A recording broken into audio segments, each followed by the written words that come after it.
காங்கிரஸ் பேரியக்கத்தினுடைய செய்தி தொடர்பாளர் திரு இதாயத்துல்லா பங்கேற்கிறார். வணக்கம் இதாயத்துல்லா சார். வணக்கம். ஜாயிண்ட் பார்லிமெண்ட்ரி கமிட்டிக்கு போயிட்டு இன்னைக்கு ஒரு பெரிய விவாதம் எல்லாம் நடந்துட்டு இருக்கு. அநேகமாக வாக்கெடுப்பு நடப்பதற்கான வாய்ப்பு இருக்குன்னு நாங்கள் எதிர்பார்க்கிறோம். சார், ரொம்ப பிரமாதமாக இன்று திரு ஆர் ராசாவினுடைய விவாதம், இந்த மசோதா மீதான விவாதத்தில் அவருடைய உரை அமைந்திருந்தது. நீங்கள் 95/2013 இதை மொத்தமாக நீங்கள் நிராகரித்திருக்கிறீர்கள் அப்படின்ட்டுலாம் அவர் குறிப்பிட்டு பேசியிருந்தார். குறிப்பாக இந்த சொத்து வக்பு சொத்து அப்படின்ட்டு அடையாளம் காணப்பட்டாலே அது அரசு சொத்தாக மாறிவிடும் அப்படிங்கிற சட்டப்பிரிவே ரொம்ப அபத்தமானது அப்படிங்கிறதெல்லாம் குறிப்பிட்டிருக்காரு. இதில் வேற என்னென்ன விஷயங்கள் மிக எதிரானதாக இருக்கு அப்படின்ட்டு நீங்கள்லாம் கருதுகிறீர்கள்? இந்தியாவுடைய அரசியல் சட்டம், ஜனநாயகம், மத சார்பின்மை இத்தனைக்கும் எதிராக ஒரு ஒன்றிய அரசு, ஒரு முஸ்லீம் உறுப்பினர் கூட தன்னகத்தே இல்லாத ஒரு அரசு, அந்த ஆட்சியில் ஒருவர் கூட இல்லை. அப்படி இருக்கும் பொழுது இது போன்ற அடாவடித்தனத்தை அவர்கள் செய்யக்கூடாது. கேபினெட்டில் சொல்கிறீங்க? ஆமாம். அரசவைக்குள்ள இல்லை, மந்திரி சபையில் சொல்கிறீங்க? ஆமாம். ஓகே. இப்படிப்பட்ட ஒரு சூழலில் தாக்கல் செஞ்சிருக்க வேண்டியதை யார் செஞ்சுருக்கணும்? உண்மையிலேயே இப்போ ஒரு விஷயம் வருவோம். 1970 இதுக்கு முன்னே பல சட்ட திருத்தம் வெள்ளையர்கள் ஆட்சி காலத்தில் நடந்துச்சு. எந்த முஸ்லீம்களும் எதிர்க்கவில்லை. ஏன்னா முஸ்லீம் மக்களுடைய பரிந்துரைகளை கேட்டு, அது அல்லாத நீதித்துறையில் இருக்கக்கூடிய பல்வேறு துறையில் இருக்கக்கூடிய பரிந்துரைகளை கேட்டு நடந்தது. 1970 இந்த சட்ட திருத்தம் கொண்டு வரும் நினைச்சு அதுக்காண்டி முயற்சி எடுக்கும் பொழுது அந்த பரிந்துரையில் ஏறத்தாழ 14 ஆண்டுகள் அதை பரிசீலித்து 1984 எல்லோரும் ஏற்றுக்கொள்ள வகையில் அந்த சட்ட திருத்தம் அமைந்தது. சட்ட திருத்தம் அவசியம். ஏன்னா இந்தியாவில் சட்ட திருத்தம் என்பது அவசியம் என்பதை 1951 பண்டித ஜவஹர்லால் நேரு சொல்கிறாரு. இந்தியாவுடைய சட்டம் நெகிழும் தன்மை உடையது என்று சொல்கிறார். முதல் சட்ட திருத்தமே ஓபிசிகளுக்கு இடஒதுக்கீடு வழங்குவது தான். இது நமக்கு தெரிஞ்ச விஷயம். சரி, 14 ஆண்டுகள் அந்த திருத்தங்களை கொண்டு வந்து, பரிந்துரைகளை கொண்டு வந்து திருத்தம் செஞ்சாங்க. அதன் பிறகு முஸ்லீம்களுடைய வேண்டுகோள் படி 2 சட்ட திருத்தங்களை 1995 செஞ்சாங்க. வேண்டுகோள் வைக்கிறாங்க. அந்த சமூகத்துடைய சொத்து அவர்கள் வைக்கிறார்கள், சென்றார்கள். அதற்கு பிறகு 2013 சட்ட திருத்தம் வந்தது. எங்கெல்லாம் இந்த பிரச்சனை இருக்குது, ஓட்டை இருக்குது, பணம் கொடுக்காமல் இருக்காங்க. இன்றைக்கி கூட தமிழ்நாட்டில் சென்னை நீதிமன்றத்தில் கூட யாராவது இந்த மாதிரி கோயில் சொத்துக்களை வந்து வாங்கி வாடகை கொடுக்காமல் இருந்தால் அவர்களை கண்டிக்கணும்னு சொன்னாங்க. இது மாதிரி இந்த வக்குஃப் சொத்துக்களை பாராமுகமாக யாரும் தவறாக பயன்படுத்திவிடக்கூடாது என்பதற்காக அந்த 2013 சட்டம் வந்துச்சு. அதையும் எல்லோரும் ஏற்றுக்கொண்டார்கள். ஏன்னா சட்ட திருத்தங்களை, பரிந்துரைகளை அந்த சமூகத்திலிருந்தும் கேட்டார்கள், எல்லா சமூகத்திலும் கேட்டார்கள். அன்றைக்கு இருந்த சமூகத்தில் இந்துக்களும் முஸ்லீம்களும் கிறிஸ்தவர்களும் இது வக்குஃப் சொத்து, கோயில் சொத்து குலநாசம், வக்குஃப் சொத்து வாரிசு நாசம் சொல்லுவாங்க. இன்னைக்கு வக்குஃப் சட்ட திருத்தமா, வக்குஃப் சொத்துடைய திருட்டு சத்தமா? இந்த அரசு வக்குஃப் சொத்துக்களை திருட முயற்சிக்கிறது என்று நான் இந்த நேரத்தில் சொன்னேன். பாஜக அரசு. நான் மீண்டும் சொல்றேன், அதை ஆராசா அவர்கள் பாராளுமன்றத்தில் தெளிவாக சொல்லிட்டார். இது திருட்டுத்தனம் என்று தெளிவாக சொன்னதுக்கு ஆதாரங்களையும் கொடுக்கிறார். எந்த அளவுக்கு ஆதாரம் கொடுக்கிறான்னு சொன்னால், நீங்கள் இப்போ கேட்ட மாதிரி ஒரு வக்குஃப் சொத்து என்பது அது வக்குஃப் சம்பந்தப்பட்டது. ஏற்கனவே நீண்ட காலமாக, நூற்றாண்டுகளாக இந்த சொத்து வக்குஃப் சொத்து எழுதப்பட்டிருக்கு, தெளிவாக இருக்குது. இதை அரசு வந்து எடுத்துக்கொள்ளக்கூடாது. இப்போ அரசு என்பது வேறு, மதம் என்பது வேறுங்கிறது நமக்கு நல்லா தெரியும். இப்போ அதையும் ஒரு அருமையான ஒரு கேள்வியை கேட்டார் ஆராசா. ஒரு அருமையான கேள்வி. தமிழ்நாட்டை உதாரணமாக 2 கேள்வி கேட்டார்.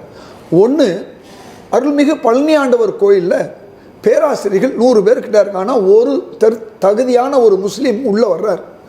அவரை தடுக்கிறாங்க.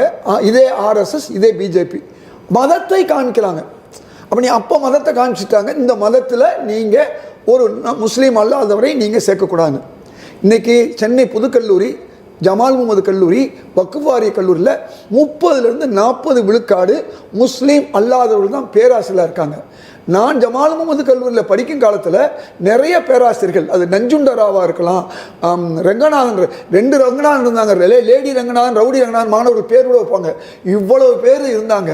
அந்த மாதிரி இருந்த தாமஸ்ங்கிறவர் தான் பிரின்ஸ்பாலாக இருந்தார். இன்னைக்கு ஜமால் முகமது கல்லூரியுடைய பிரின்ஸ்பால் யாருன்னா ஒரு கிறிஸ்தவ சகோதரர்லாம் இருக்காங்க. எதுக்கு சொல்ல வரேன்னா, அங்கே வந்து எத்தனை பேர் இப்படியெல்லாம் பார்க்காத ஒரு இடத்துல இவர் கேட்கிறார் கேள்வி. நீங்க இந்த கேள்வியை கேட்டீங்களே, இந்த செய்யறது சரியா? இன்னொரு கேள்வியை கேட்டார். கிரண் ரிஜிஜு இன்னைக்கு என்ன செஞ்சிருக்காருன்னு சொன்னா, மிகப்பெரிய தவறு. பாராளுமன்ற உறுப்பினர்களை ஏமாத்திருக்காரு, பாராளுமன்றத்தை ஏமாத்திருக்கிறாரு ஒரு அமைச்சர். அவர் இன்றைக்கு தாக்கல் செய்யும் போது உள்ள மசோதாவுக்கும் ஜாயிண்ட் பார்லிமெண்ட்ரி கமிட்டியில் இருக்கக்கூடிய அந்த ஒரு சொல்லாடலுக்கும் 2க்குமே சம்பந்தம் இல்லை. ஆக அவையை ஏமாற்றி இருக்கிறார், ஜேபிசியை ஏமாற்றி இருக்கிறார்.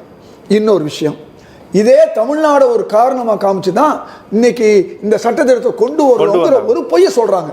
அது எவ்வளவு பெரிய பொய் என்பது இல்ல அது அமைச்சர் கிரண் ரிஜிஜு அவையில் சொன்னது. திருச்சிக்கு பக்கத்துல ஒரு கிராமமே, ஆமா, ஒரு கிராமம் முழுதும் 10,000 ஏக்கர் வந்து வக்ஃப் சொத்துன்னு சொல்றாங்கன்னு சொல்றாரு.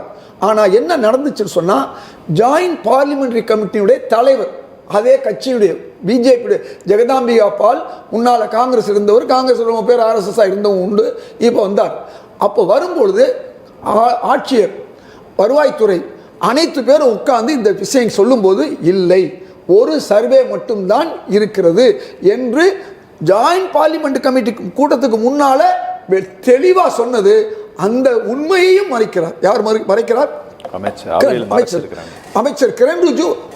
கிரண் எப்படி வந்து ஒரு ஓபிசி பிரதமரை வைத்துக் கொண்டு RSS பல ஆட்டங்களை காமிக்கிறதோ, ஒரு பழங்குடியின வகுப்பை சார்ந்த ஒரு ஜனாதிபதி வைத்து எல்லாத்தையும் கையெழுத்து பெறுகிறதோ, அதே போன்று கிரண் ரிஜிஜுங்கிறவரை வைத்துக்கொண்டு இன்னைக்கு இவ்வளவு பெரிய வேலையை, அவர் ஒரு பழங்குடி. எதுக்கு சொல்ல வரேன்னு சொன்னா, இப்படி இன்றைக்கு RSS திருட விரும்புகிறது. காரணம் என்னன்னு சொன்னா, RSS சார்ந்தவர்கள், பாஜக சார்ந்தவர்கள், ஆதரவாளர்கள் பலர் வக்ஃப் சொத்துக்களை அபகரிக்க முயற்சி செய்கிறார்கள்.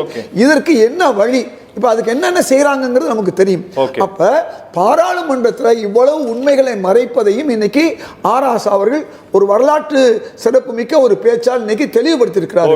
இது மட்டுமல்ல, இன்றைக்கு நாம் கேட்கக்கூடிய கேள்வி, ஒரு பேராசிரியரை உங்களால் நியமிக்க முடியவில்லையே, அப்ப இந்த வக்ஃப் இதுல பாதிக்கு மேல முஸ்லீம் அல்லாதவர்களை வக்ஃப் சொத்துக்கு, ஒரு முஸ்லீம் சொத்துக்கு நீங்க எப்படி உறுப்பினர்களாக போட முடியுங்கிற ஒரு கேள்விதான் இன்னைக்கு இந்தியா முழுக்கும் இந்து சகோதரர்கள் எழுந்திருக்கு. இன்னைக்கு நான் வரும்பொழுது ஒரு முக்கியமான இந்து சகோதரர் கேட்கிறாரு, ஏன் நீங்கள் இதை வந்து சும்மா இருக்கீங்க?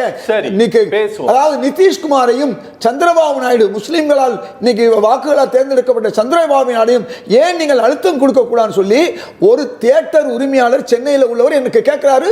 ஒரு முஸ்லீம் அல்லாத சகோதரர், அவர்களுக்கு இருக்கக்கூடிய அந்த அந்த ஒரு எண்ணம் கூட இன்றைக்கு பாரதிய ஜனதா கட்சிக்கு இல்ல. காரணம், இவர்கள் இந்துக்கு எதிரானவர்கள். ஓகே, பேசுவோம் சார். சார், இவர் சொல்ற எதையாச்சும் இந்த பில்லு சொல்லுதா சார்? நானும் திரும்ப திரும்ப படிச்சு பார்த்துட்டேன் சார், எங்கேயுமே இல்லை இந்த மாதிரி.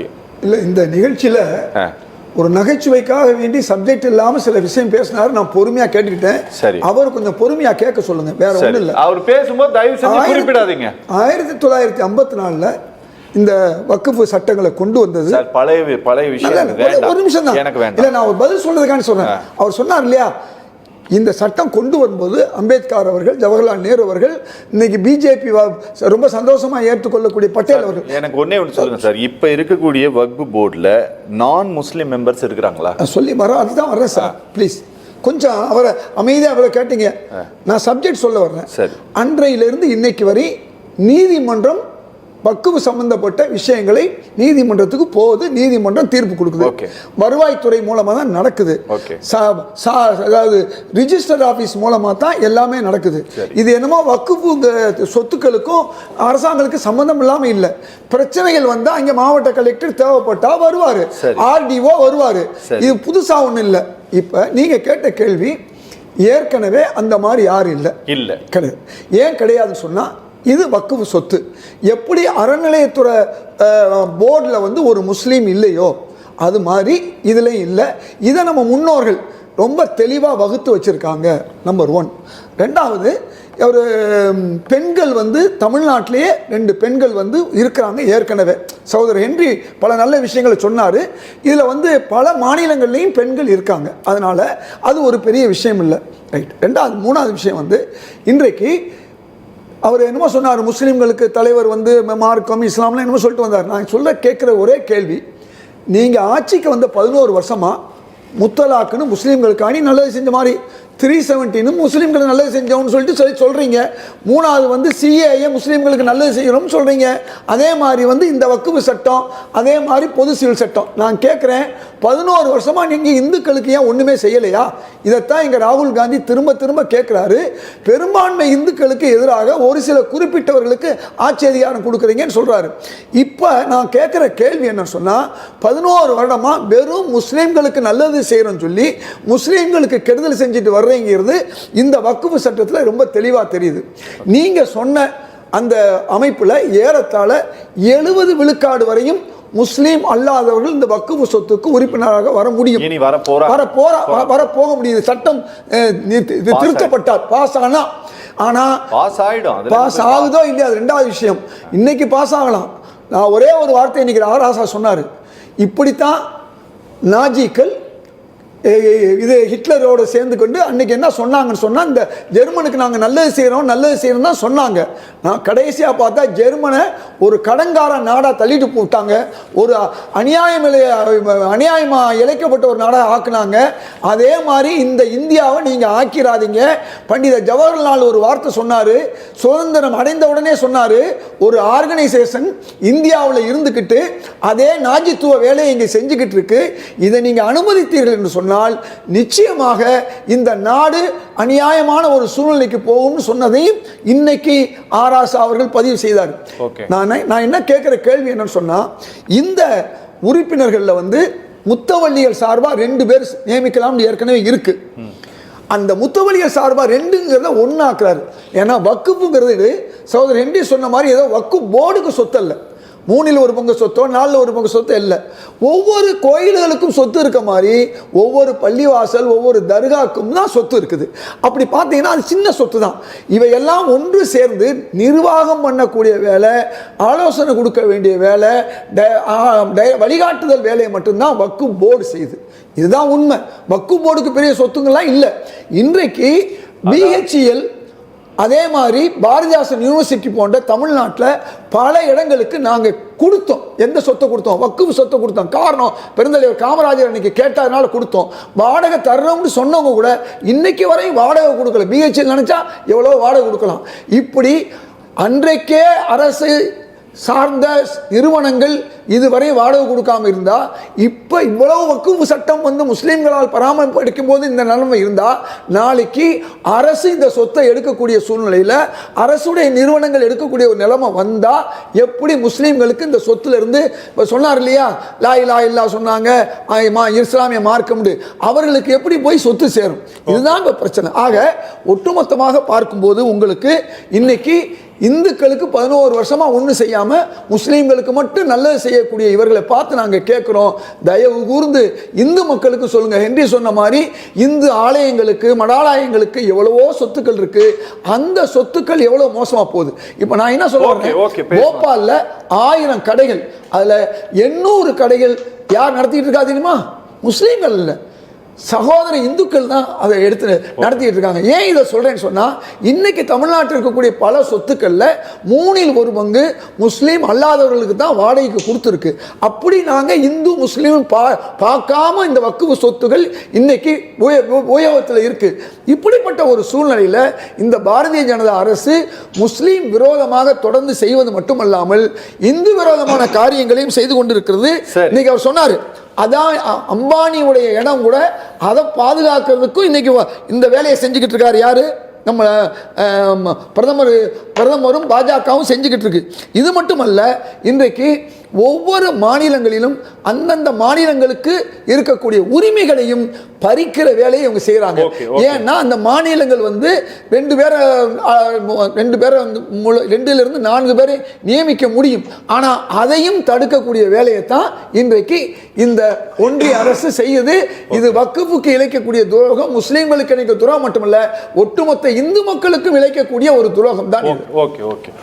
ஸ்டேட் லெவல் பாடிக்கு அண்ணே கொஞ்சம் அமைதியா இருங்க. ஸ்டேட் லெவல் பாடிக்கு என்ன சொல்றாங்க? The board for a state and the National Capital Territory of Delhi shall consist not more than 11 members to be nominated by the state government கொடுத்துட்டாங்க. இதில் ரொம்ப இதாக இருக்கிறது என்ன அப்படின்னா, நீங்கள் இந்த புதிதாக இவங்க கொண்டு வந்திருக்கக்கூடிய இந்த செக்ஷன் 3ல என்ன சொல்றாங்கன்னா, 2 or more elected members from the municipalities or பஞ்சாயத்துன்னு சொல்றாங்க. இவ்வளவு நாள் அது இல்லைன்னு நினைக்கிறேன். இல்ல சார், நிச்சயமா இல்ல. ஆமா, இப்போ வந்து அதை சொல்லிடுறேன். 2 வழக்கறிஞர் இருப்பாங்க. அதாவது 2 வழக்கறிஞர்கள், 2 முத்தவழி சார்பா இருப்பாங்க. இன்னொன்னு 3 கம்யூனிட்டி இருக்கு. சியா கம்யூனிட்டி, அந்த கம்யூனிட்டில இருந்து ஒருத்தர் வருவாங்க. இது இல்ல, இந்த முத்தவழி கமிட்டிங்கிறது எலெக்ஷன் நடக்கும் அந்த 2க்கும். அத ஒண்ணாக மாத்தி இருக்காங்க. புரியுது. இதே தான் மாநிலத்துக்குள்ள என்ன சொல்றாங்க அப்படின்னா, மாநிலத்துக்குள்ள வந்து நீங்க நேஷனல் லெவல் போர்டுல வந்து என்ன சொல்றாங்க, அட்மினிஸ்ட்ரேஷன் ஆர் மேனேஜ்மெண்ட் அண்ட் அடிஷ்னலா finance management, engineering or architecture and medicine, மொத்தம் 4 பேரை கொண்டு வரணும்னு சொல்றாங்க சார். ஒவ்வொன்றுல இருந்து ஒரு மெம்பர் நேஷனல் லெவல்ல. இந்த 4 வகையில சம்பந்தம் இல்ல. ஆமா, முடிக்கிறேன் சார். நன்றி.